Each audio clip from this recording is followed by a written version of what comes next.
Hi, this is the AI Storyteller. I'm Mark. The book we are interpreting for you in this issue is the classic masterpiece of American literature, Moby-Dick. Compared to the novels of its time, Moby-Dick can be considered highly visionary. Typically, 19th century novels focused on storytelling, using thrilling plots to engage readers. In this regard, Moby-Dick takes a different approach. The summary of the novel can be expressed in one sentence. Moby-Dick primarily tells the story of Ishmael, who joins the whaling ship Pequod under the command of Captain Ahab in pursuit of a white whale named Moby-Dick, and ultimately their tragic failure.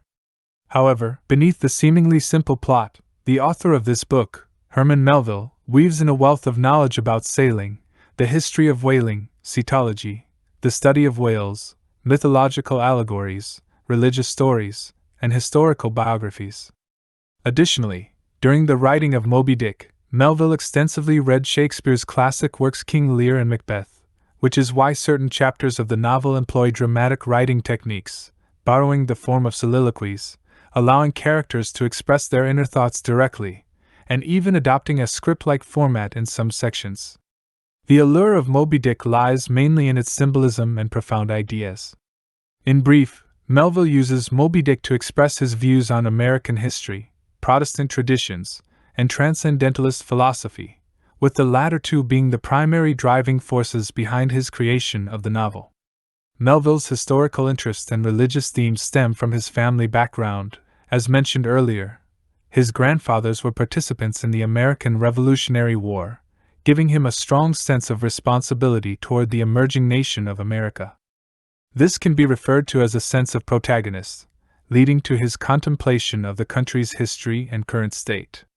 Another aspect of his family tradition was the dominant Calvinist background of Protestantism, which had a significant influence in 19th century New England, where Melville grew up. As for transcendentalism, it was an emerging philosophical trend at the time, with Ralph Waldo Emerson being one of its main proponents.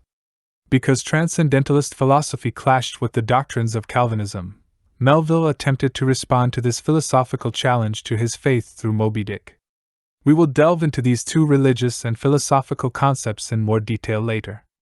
Under the combined influence of these factors, Moby-Dick became a daunting literary masterpiece. Now, let's together face the challenge and immerse ourselves in the vast literary world of Moby-Dick. The story of Moby-Dick is closely intertwined with the author's experiences. The author, Herman Melville, was born in 1819 and passed away in 1891. His family was well regarded in the local New York community, with both his grandfather and great-grandfather having participated in the American Revolutionary War. During his childhood, the Melville family was prosperous, and he received a good education. However, as the family's fortunes declined, he had to drop out of school and engage in various occupations. His most significant influence on his future literary work was his 4 years of seafaring life. During his wanderings at sea, Melville not only worked as a sailor on merchant ships but also immersed himself in the whaling industry, gaining 18 months of experience in whaling. These experiences and observations were crucial sources of material for Melville when writing Moby-Dick. The vivid and detailed descriptions of whaling scenes in the novel owe much to the author's first-hand experiences. As a novelist, Moby-Dick is Melville's magnum opus.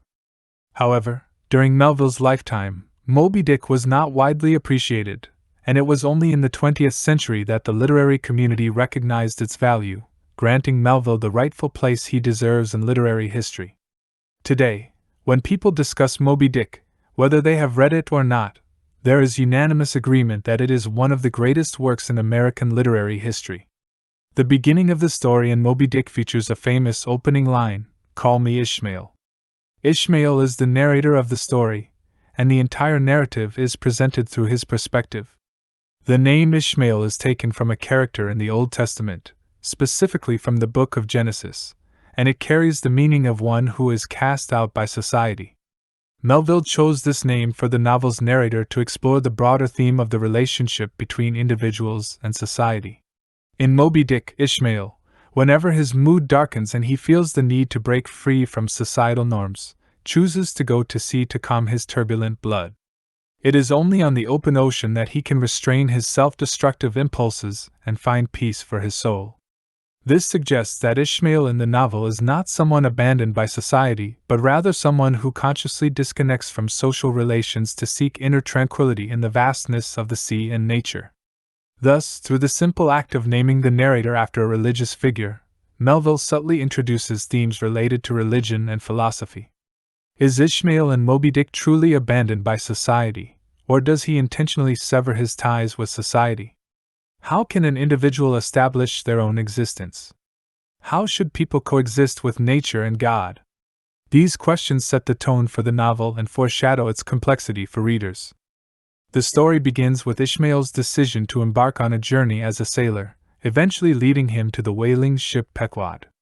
He arrives in the bustling whaling port of New Bedford in southeastern Massachusetts, which was a thriving hub for the whaling industry at the time. There, he meets Queequeg, a native islander from the South Pacific, and a heathen by Christian standards.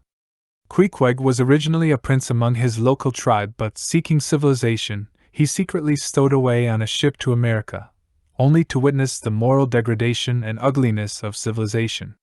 He eventually joined the whaling industry and became a harpooner. Queequeg's appearance and behavior are unconventional, yet his inner character is remarkably kind, genuine, and devoid of the hypocrisy and deceit often associated with civilized society. Ishmael describes him as noble and simple. The story then takes Ishmael and Queequeg to Nantucket, where they find employment aboard the whaling ship Pequod. After a series of preparations for the voyage, they finally set sail, and by this point in the narrative, 21 chapters have been devoted to their journey. The main portion of the story unfolds on the Pequod. It is only after some time at sea that the enigmatic Captain Ahab makes his appearance. Ahab is the central character of the story, a man in his 50s, tall and robust, with a false leg made of whalebone. His weathered face bears a gray scar, and his demeanor often reveals a sense of melancholy and inner torment. Ahab exudes a commanding presence and an aura of invincibility. Ishmael describes him as a grand, ungodly, godlike man. Ahab's most distinctive feature is his white leg, a false limb crafted from the bone of a white whale. This white leg is the source of his hatred. Prior to the events of the novel, while pursuing a white whale referred to as Moby-Dick, Ahab had his leg bitten off by the creature. He now uses the whalebone prosthesis and is determined to exact revenge on Moby-Dick at any cost. Chapter 36 marks the first climax of the novel when Ahab gathers the crew and demands that they pledge an oath to do whatever it takes to kill Moby-Dick. This is the first direct mention of the white whale's image in the novel. Prior to this, we had only heard vague rumors about the white whale through Ishmael's encounters. It is said to have an abnormally white and wrinkled forehead, a towering pyramid-like white hump, and has repeatedly eluded capture, bearing countless harpoons in its body. Typically, sperm whales are gray in color, but Moby-Dick stands out with its distinctive white exterior. Its whiteness in the novel carries both a sense of terror and mystery. However, the biggest difference between Moby-Dick and ordinary sperm whales lies not in its appearance, but in its inner nature. Melville describes Moby-Dick as possessing a cunning ferocity, as it not only actively attacks whaling ships but also seems to taunt the whalers. Thus, by naming the white whale Moby-Dick, Melville implies to the readers that it is not a mere whale. It possesses certain human-like traits, a darkness, and cunning that create a character with dramatic tension. Why is Captain Ahab so obsessively determined to kill the white whale? It is because, in his view, the pursuit of Moby-Dick represents not only revenge but also a confrontation with an abstract evil. The hatred between Moby-Dick and Ahab carries complex connotations. Many later analysts like to say that, apart from representing evil, the white whale is also a symbol of divinity, a manifestation of God's will, and an embodiment of nature. Just as the narrator of the novel, Ishmael, bears contradictory and opposing symbolic meanings behind his name, in Moby-Dick, Melville bestows multiple layers of symbolism. He attributes human, divine, and demonic qualities to Moby-Dick, creating one of the most complex and profound literary figures in American literary history. Even today, discussions about the multiple layers of symbolism in Moby-Dick continue. Now, let's shift our attention and continue following the development of the novel's plot. The Pequod continues its voyage on the sea, sailing from Nantucket, crossing the Atlantic, rounding the Cape of Good Hope, and entering the Indian Ocean in pursuit of Moby-Dick's trail. However, the white whale remains elusive.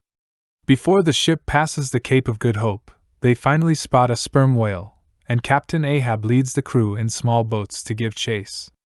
This is the first direct description of a whaling scene in the novel.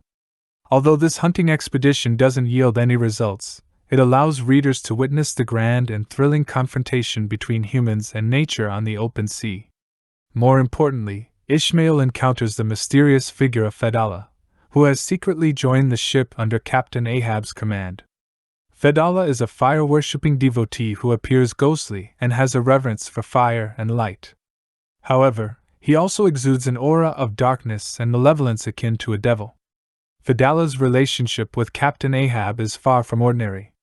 If Ahab is considered the king aboard the Pequod, then Fedallah can be seen as a sorcerer or advisor, both a subordinate and someone who provides Ahab with guidance and hints. In the story, Fedallah seems to possess mysterious abilities. He predicts his own death before Ahab's, foretelling that Ahab will die upon seeing two hearses, one made by no human hand and the other made of wood from America. He also predicts that Ahab will die entangled in a hemp rope, with no coffin and no hearse. The Pequod continues its journey, passing the Cape of Good Hope and heading towards the waters where Moby-Dick is known to frequent. Along the way, they encounter other whaling ships. After a relentless pursuit and search, Ahab finally locates Moby-Dick, leading to a 3-day epic battle. Before describing this battle, it might be helpful to provide a brief overview of the typical whaling process during that time. When a whaling ship locates the trail of a whale, the typical procedure involves getting close to the target and then lowering small boats for the final chase and kill. The number of small boats carried by each whaling ship varies depending on its size. To give you an analogy, a whaling ship is like an aircraft carrier, and the small boats are like the fighter planes it carries. The whaling ship itself does not directly engage in the hunting. It relies on the small boats to initiate the attack. In simple terms, a harpooner throws a harpoon attached to a whaling line at the whale, securing it within the line so it cannot escape, and then uses sharp lances to deliver the final blow, typically with the cooperation of several small boats. Returning to the story, let's continue with Ahab's final battle against Moby-Dick. On the first day of the battle, Ahab first spots Moby-Dick's trail, and he leaves the Pequod in the hands of first mate Starbuck while he leads second mate Stubb and third mate Flask, each with their respective crews of harpooners, in 3 small boats to pursue the whale. Faced with the pursuit from the Pequod, Moby-Dick initially feigns escape, luring the pursuers.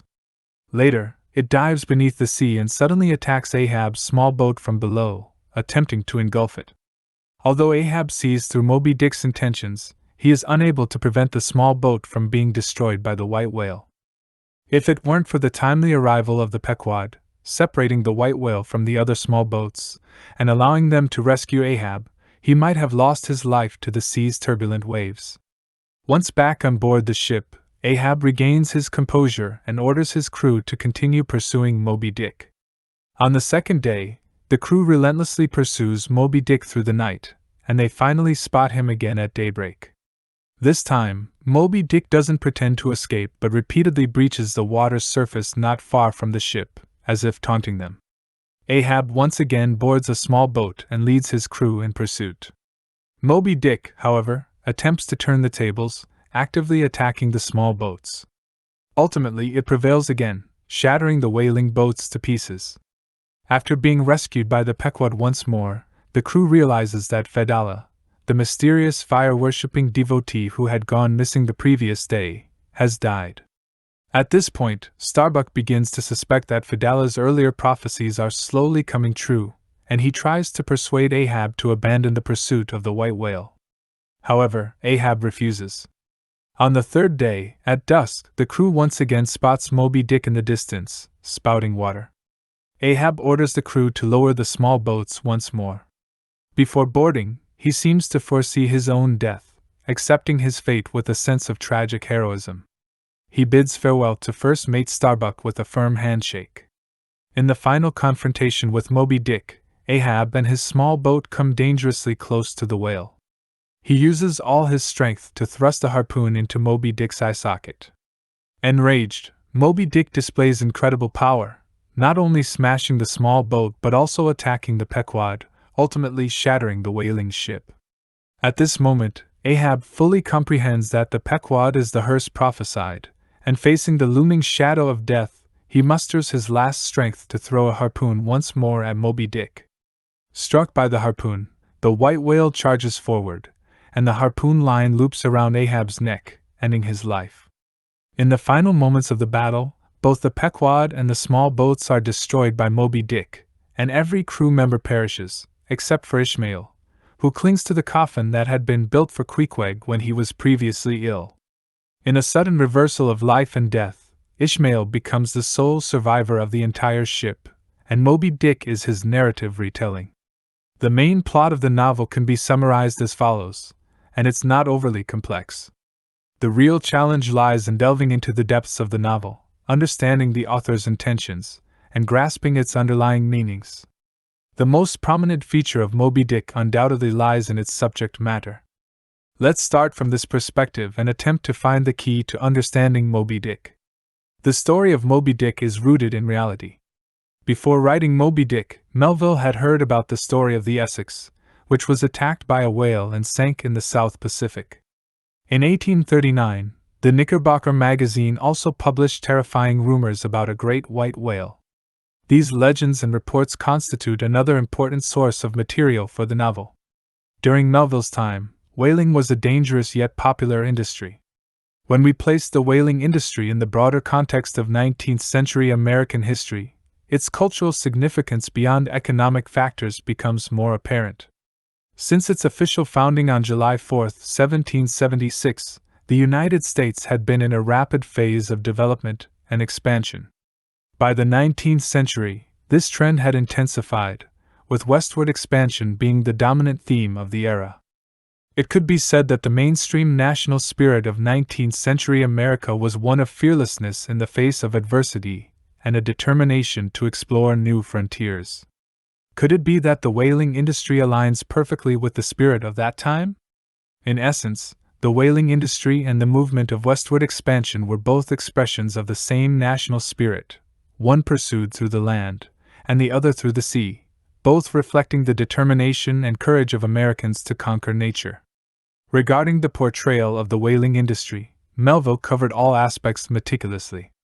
He not only described the process of whaling, the scenes of battle, but also dedicated significant effort to the history of whaling, related laws, and detailed descriptions of the appearance and structure of whales.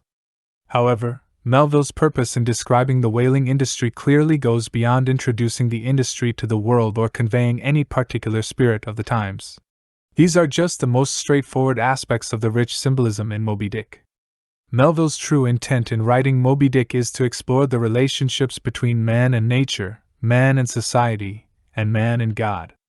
The novel is steeped in metaphysical themes and profound religious consciousness, and all of this is encapsulated in the novel's ubiquitous symbolism. Captain Ahab and the white whale, Moby-Dick, serve as the primary vessels through which the author contemplates these themes. Melville poured his heart and soul into shaping their characters. First, let's consider Ahab, this godlike man who shows a reverence for the divine. When crafting his image, Melville likely drew inspiration from Greek mythology's heroes. Ahab's pursuit of Moby-Dick can be likened to Odysseus's journey home in Greek mythology. While Ahab's time at sea may not have been as lengthy as Odysseus's 10-year odyssey, it was certainly no less challenging. The other whaling vessels Ahab encounters at sea are akin to the trials Odysseus faced.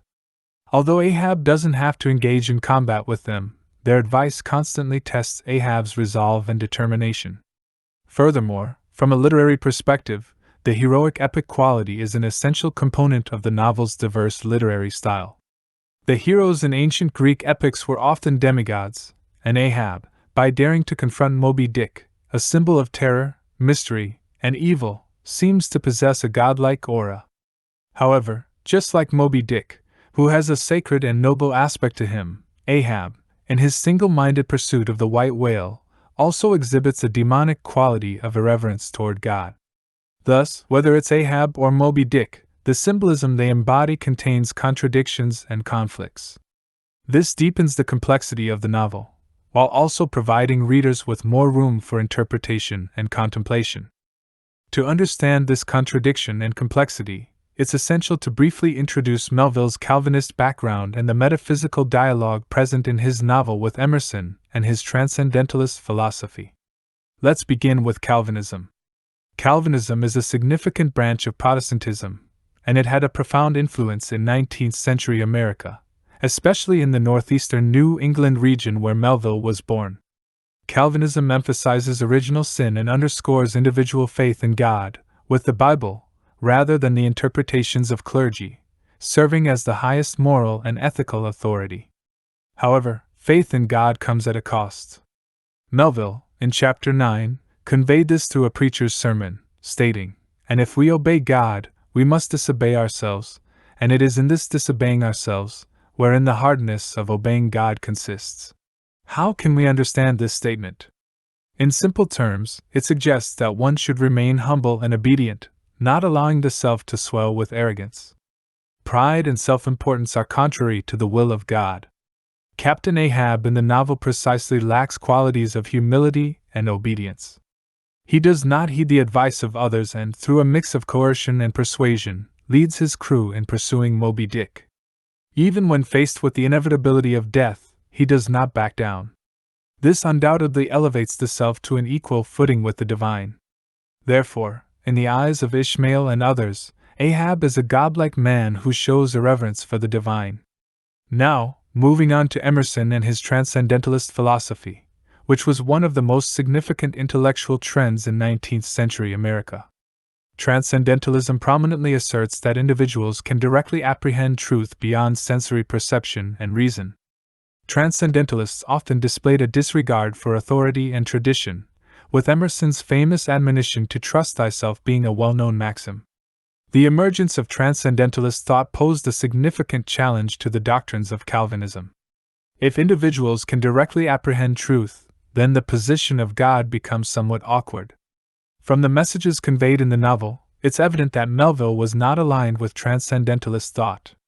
Even though Ahab possessed boundless courage and unwavering determination, he still couldn't prevail against Moby-Dick, a symbol of supernatural power, original sin, and the authority of God. It's clear that Melville harbored doubts about the power of the individual. From a literary history perspective, the appearance of Moby-Dick sparked later writers' interest in themes such as the relationship between man and nature. Among similar works, Ernest Hemingway's The Old Man and the Sea stands out as one of the most famous. Although shorter in length and less steeped in religious consciousness, The Old Man and the Sea shares a literary spirit with Moby-Dick. It can be seen as a condensed version of Melville's masterpiece. Compared to literature from other nations, American literature is notably developed in its portrayal of themes related to nature and animals. This can be attributed not only to the unique historical evolution of America but also to Melville and Moby-Dick. Returning to Moby-Dick, when reading the novel, it's crucial to keep in mind the interplay between Ahab and Moby-Dick. Melville has constructed a complex, diverse, and even contradictory system of symbols with Ahab and Moby-Dick at its core. In the confrontation between Ahab and Moby-Dick, there are numerous seemingly opposing factors, including good and evil, beauty and ugliness, the individual and God, and man and nature. We can interpret Ahab as a hero rebelling against authority and oppression, or we can view him as a demon indulging in self-pursuit and power. In a great novel, the essential aspect is not that it imparts specific lessons or provides definitive conclusions. Instead, it artistically reveals the world's complexity and depth, explores human potential, and ultimately returns the choice to the reader. Moby-Dick is precisely such a great novel. Now, let's summarize the content discussed earlier. First, Moby-Dick delves into the 19th century American whaling industry, a popular subject of its time. Melville combines his own experiences with contemporary news reports and legendary tales to artistically present various aspects of whaling. The descriptions of whaling scenes, in particular, immerse readers in a vivid sense of nature's power and human courage. While the novel's plot may be relatively simple, its content is remarkably rich, with a vast amount of information. Additionally, the influence of Moby-Dick led to a notable trend in later American literature, focusing on the theme of human confrontation with nature, becoming a distinctive feature of American literature. Second, through the novel, Melville expresses his views on history, religious significance, and philosophical thought on three different levels. On the most direct historical level, Moby-Dick portrays the flourishing whaling industry of the 19th century. On a deeper level, metaphors and symbols permeate every corner of the novel, creating a complex and profound historical narrative. On the religious and philosophical level, Melville responds both to the Calvinist notion of original sin and to the prevalent Emersonian transcendentalism of his time, conveying his own perspective. Importantly, Melville does not attempt to provide definitive answers. Instead, he uses a complex system of symbols to allow various contradictory traits and emotions to converge on a single symbolic plane, enabling readers to confidently excavate the novel's deeper meanings. Finally, Melville demonstrates impeccable writing and storytelling techniques. The characters in the book, Captain Ahab and the quasi-divine and humanized white whale, Moby-Dick, are portrayed with great precision. The recap of the novel's content concludes here. Let's now revisit the key points covered in today's discussion. First, Herman Melville's Moby-Dick is one of the greatest works in American literary history. While it initially went unnoticed upon publication, its status as a literary masterpiece has been firmly established in the 20th century. Influenced by Moby-Dick, later American literature featured many themes depicting the struggle between humans and nature, which became a significant characteristic of American literature. Second, the most prominent feature of Moby-Dick is its intricate system of symbols and its profound religious and philosophical themes. Through the characters of Captain Ahab and the white whale, Moby-Dick, the author expresses his views on the individual's relationship with society, God, and nature. Third, due to the novel's symbolic complexity and ambiguity, there is still no definitive interpretation of the work. It is often said that there are as many Hamlets as there are people to interpret them, and this can aptly describe how readers perceive the characters of Captain Ahab and the white whale in Moby-Dick. Well, that concludes the content for this episode. If you enjoyed my video, please click like, subscribe to my channel, and share it with your friends. Thank you.